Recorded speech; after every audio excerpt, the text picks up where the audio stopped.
Hey, it's Willie Crawford here. And since we just finished the U.S. presidential election, where a lot of people are convinced that a big part of how Trump won the election was his appearance on podcasting, got me to thinking about the power of podcasting. And that's what this brief recording is about. Let me show you a couple of things if I can figure out how to share my screen. Okay, one of the first questions I had in my mind was how many podcasts are there in the world? Okay, and so I went over here, and this is according to I think it's Wikipedia, but it says that as of January 2025, there are over 4.19 million podcasts registered worldwide. However, the exact number can vary depending upon whether inactive podcasts are included. And the reason I want to point the number out to you is that I want to encourage you to consider starting a podcast. So I can go over to show you my podcast if I can find it underneath. There we go. This is my podcast. It's called Modern Midas. I actually started this podcast over 15 years ago, and yet I have 435 videos on it. I only got a couple thousand subscribers because I only started pushing it recently. But uh, these podcasts are so very powerful, both for podcasters where you can earn a nice income from sponsors, from they will share AdSense revenue with you. You can sell memberships for your subscribers where you give them special content. You can have a merchandise store attached to it, all kinds of ways to make money. And I actually make a majority of my money from my podcast from selling affiliate products and my own products. I sell a course on how to rank and rent websites. That's $2,000 per person. So that brings me a lot of money in. But I just want to show you, I do have a podcast, so I have some experience to know what I'm talking about there. But I wanted to show you the podcast that a lot of people suspect um, helped played a big part in Trump winning the election. This is the Joe Rogan experience. Joe Rogan has probably the largest podcast, I think, in the country. I'm not sure, but he's wielding much more power than network television. And Trump was wise enough to get on Joe Rogan's show, and it was on episode 2219. Uh, and Joe has 19.1 million subscribers as compared to my mere couple thousand subscribers. And right here it says Joe that episode got 54 million views. That's 54 million views. Most network television broadcasts don't get anywhere near that number of views. People compared his interview with Kamala's interview.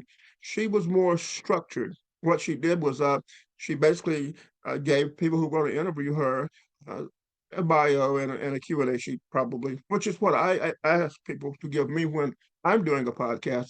I don't want to have to learn everything there is to know about them. So I'll ask them, give me some suggested questions and give me your bio so I can read those. I won't read the questions verbatim, but it guides the conversation. And if you ever are on a podcast, it's sort of nice to have control of the podcast by being able to provide your host with Q&A sheet and a bio.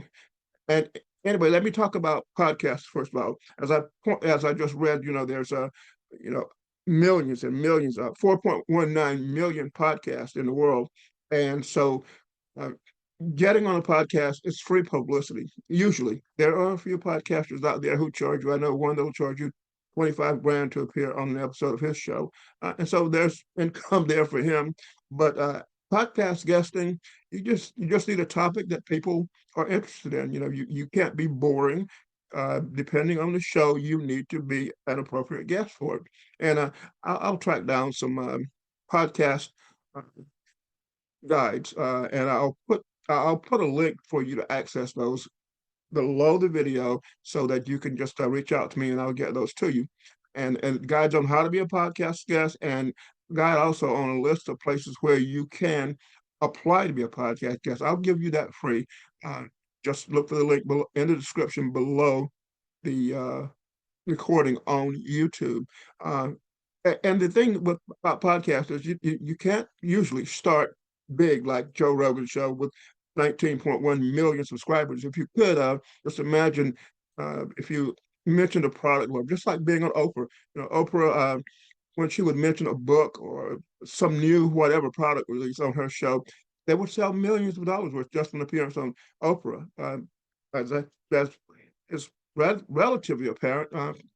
Trump won to an extent because of his appearance in front of Joe's, not just to his 19.1 million subscribers, but 54 million people who checked out the interview. And I encourage you to check out the interview.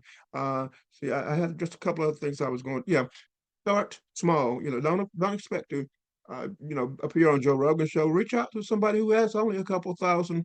You know, ideally maybe 10,000 or a million. Go for it, but don't expect them to trip over themselves to get you on the show. They want somebody that's going to attract a lot of attention to them, and I'm sure Rogan makes a lot of money from sponsors. And if you watch a lot of podcasts, you'll see they fit in, somewhere in the show mentions of their sponsors. I know Huberman, for example, Dr. Huberman.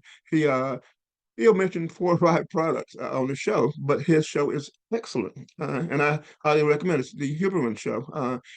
But he has 4 or 5 sponsors, and he probably makes tens of thousands of dollars per month from those shows, maybe even $100,000 per month. Podcasting can be that lucrative. Uh, but so you can do your own show and make a lot of money for that, or you can guest on the shows.